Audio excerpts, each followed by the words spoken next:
안녕하세요. 경희보건의원 정명주 원장입니다.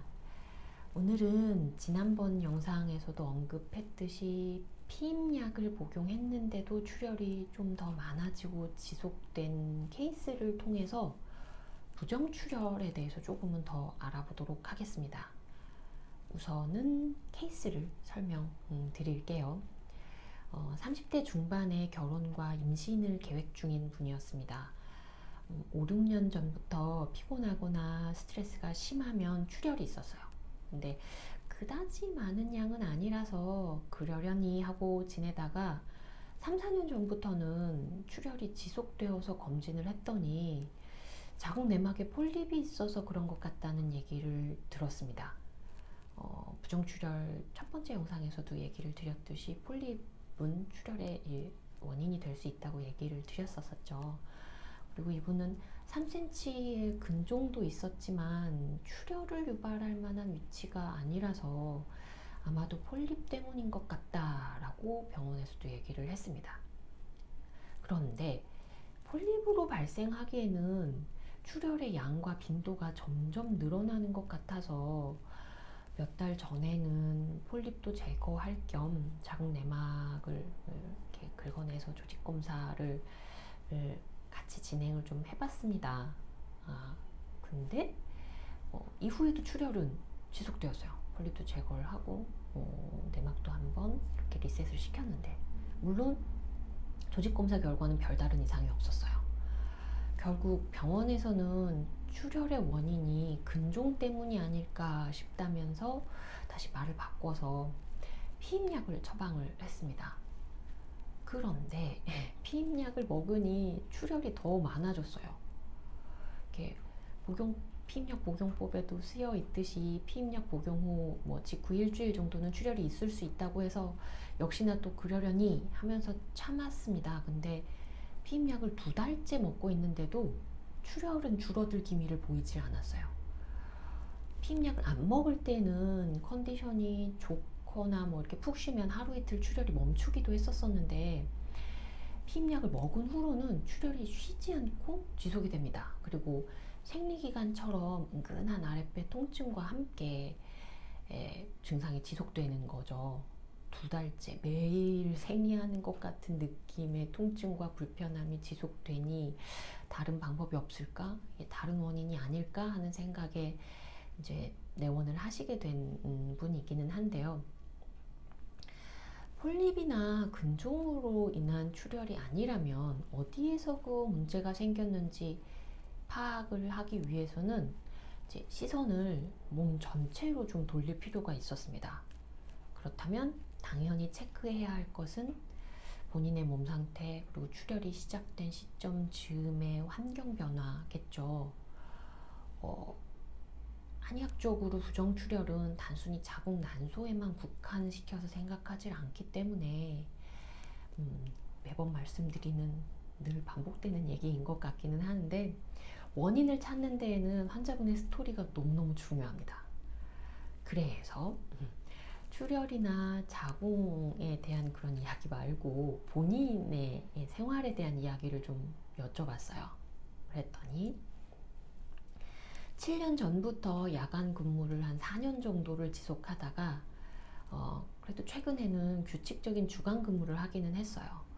물론 그때는 스트레스도 극심하기는 했지만 야간 근무를 하다 보니 식사를 주로 한 끼 몰아서 먹고 음주 빈도도 상당히 높았습니다. 그때 근무 상황을 떠올리면서 생각을 하다 보니 그렇게 야간 근무를 시작하고 한 1, 2년 정도 지난 어느 때부턴가 월경량이 한 2배 정도로 늘어난 것 같다고 얘기를 했습니다. 그 후부터는 배란기나 스트레스, 수면 부족이 심할 때면 출혈이 반복되었었고 그러고 나서 이제 시간이 지날수록 빈도나 양이 좀 늘어나게 된 거죠. 그러면서 동반되는 PMS, 생리전 증후군, 가슴 통증, 짜증, 졸림, 감정 기복이 심해지니 그러니까 주기별로 내 안에 또 다른 내가 이렇게 막 튀어나오는 것 같은 그런 현상까지 겪게 되었습니다. 이런 증상은 아마 겪어보신 분들만 알 수 있을 텐데요. 정말 약간 내가 달라지나? 라는 생각까지도 드시는 분들도 굉장히 많다라고는 얘기를 하시죠. 그렇다면 그런 환경으로 인해서 몸이 어떻게 달라졌을까를 살펴야 되겠죠. 체중은 당연히 늘었고 한 끼에 몰아먹는 식사는 당연히 더부룩하고 속쓰림 이런 것들이 동반이 되겠죠. 게다가 스트레스 받을 때면 배도 아프고 수시로 체기, 식체도 반복되는 데에다가 먹은 만큼 나가지는 않고 가스 차고 설사 변비의 반복, 그리고 신경 쓰면 두통에 수시로 얼굴이 빨갛게 이렇게 달아오르면서 안 타던 더위도 타고, 그 더위 타는 거에 비해 상대적으로 배와 발은 차가워지면서 찬 음식 조금만 먹으면 설사와 속탈이 났습니다. 위로는 열이 오르고 아래쪽으로는 이렇게 차가우니 일을 하고 나면 당연히 하지부종은 심해져서 코끼리 다리처럼 이렇게 퉁퉁 부어 있고, 자고 일어나면 먹고 잔 것도 아닌데 얼굴이 이렇게 보름달처럼 부어 있었죠. 그냥 몸만 살펴봐도 전형적인 상열하한이 뚜렷한 데에다가 뭐 체중 변화, 소화기 증상의 순환 장애까지, 만약에 이러한 배경이 출혈을 유발했다면 내분비계 쪽으로 영향을 주었을 것이고, 그로 인해 월경량의 변화와 출혈이 유발되었다, 그럴 수 있었겠다라고 평가를 했습니다. 피임약은 그런 내분비계를 더 교란시켰을 것이고 그로 인해서 출혈은 더 발생한 것이라고 추정되었어요. 그렇다면 출혈이 있다라고 하더라도 자궁이나 난소의 문제보다는 전체적인 몸 상태를 개선시키는 것이 우선이었겠죠. 상열 하한의 상태를 개선하고 순환이나 소화기 증상이 편해질 수 있도록 한약 처방이랑 침 치료를 했습니다. 그렇게 치료를 시작하고 5일 정도가 지나자 패드를 써야 했던 출혈량이 라이너 반 개 정도로 줄었어요. 그리고 12일째 정도 되었을 때는 거의 묻어나는 정도의 출혈, 그리고 마침 이제 그때 피임약의 두 번째 달 분량이 다 끝나는 터라서 이제 월경량상의 출혈이 바로 이어지기는 했어요. 그렇다면 이제 이전에 출혈이 어느 정도는 줄었기 때문에 이후에는 피임약을 복용하지 않으면서 월경이 정상적으로 끝나는지를 좀 관찰해 보기로 했습니다. 그랬더니 월경 5일째 되던 날에 깔끔하게 출혈이 멈추더니 이후에는 출혈이 없었어요. 그래서 계속 피임약은 중단한 상태로 정상적인 월경을 유지를 하는지 경과를 보기로 하고 배란 여부랑 내막 두께 이런 것들을 체크를 했습니다. 근데 케이스 히스토리에서 얘기 드렸듯이 5, 6년 전부터 월경량이 좀 늘어서 뭐 주간이나 야간에 모두 다 오버나이트를 쓰셔야 한 정도였었는데 이번에는 내막 두께가 거의 표준에 가까웠어요. 그래서 정상적인 월경량으로 좀 회복이 된 상황이었습니다. 그렇게 한 주기를 체크를 했는데 이제 배란기에 약간의 라이너에 묻는 정도의 출혈이 있었고 그 기간 이후에는 다음 월경 시작 전까지 출혈이 없었어요. 그리고 그 다음 월경량은 60% 정도로 감소를 해서 평상시, 그러니까 늘어나기 전에 월경량으로 회복되는 경향을 보였습니다. 첫 주기 치고는 그래도 반응이 양호해서 처방과 뭐 침치료 이런 것들을 유지하면서 다음 주기까지를 관찰을 하고, 그 다음 주기에는 역시나 배란기 출혈도 없었고 생리전 증후군도 현저히 줄어든 상황을 유지를 했습니다. 그리고 이제 생리전 증후군이 없어지니 이게 생리 주기가 언제인지 이제 몸으로 알지 않아도 되는 그런 상태까지도 이제 호전이 되신 상태였었어요. 그리고 이제 이후에는 뭐 한약 처방이나 침 치료도 종료를 하고 그냥 경과만 체크를 하고 있는 상황인데요. 당연히 이제 월경 주기, 뭐 부정출혈 이런 것들이 회복이 되고 신체 상태를 포커스를 맞춰서 처방을 했으므로 당연히 부종은 줄어들고 뭐 열감의 빈도도 내리고 소화와 대변도 좀 편해져서 배출도 원활해졌습니다. 그렇다면 이제 이분의 경과를 이렇게 살펴봤었을 때 이분의 부정출혈은 자궁의 문제였을까요? 그리고 피임약을 처방해야 할 출혈이었을까요?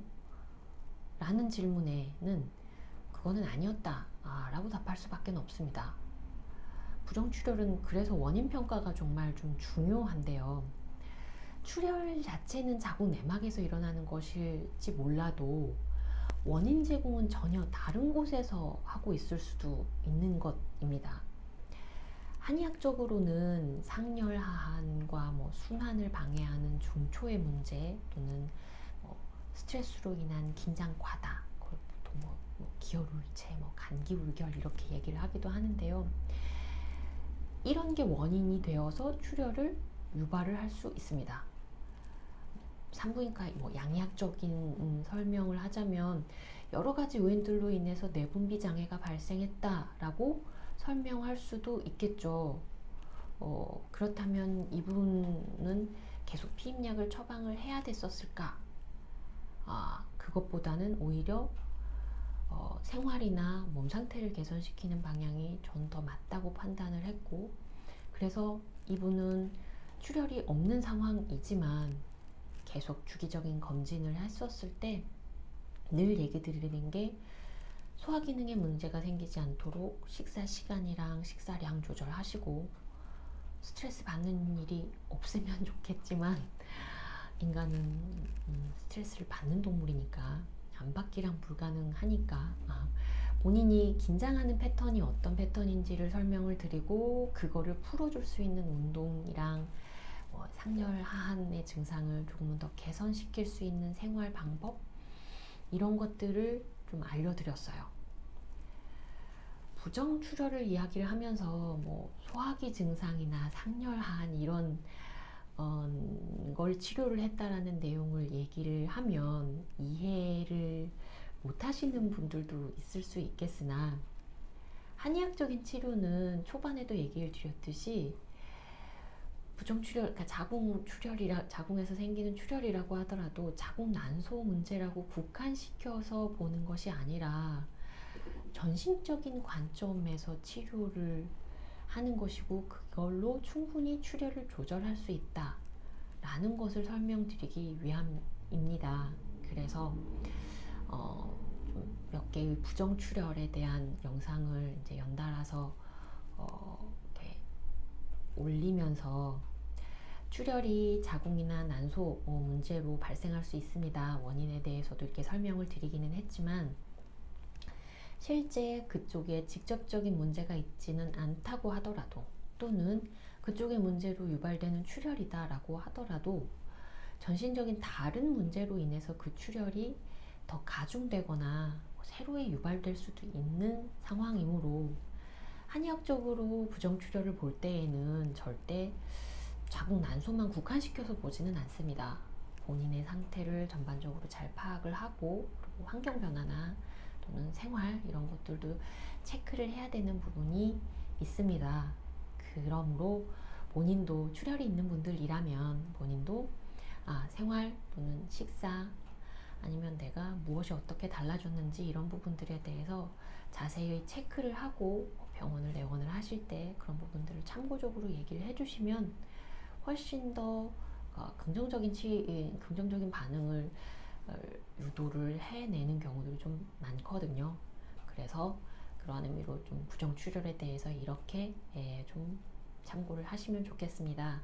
너무 출혈 자체에만 국한시키는 것보다는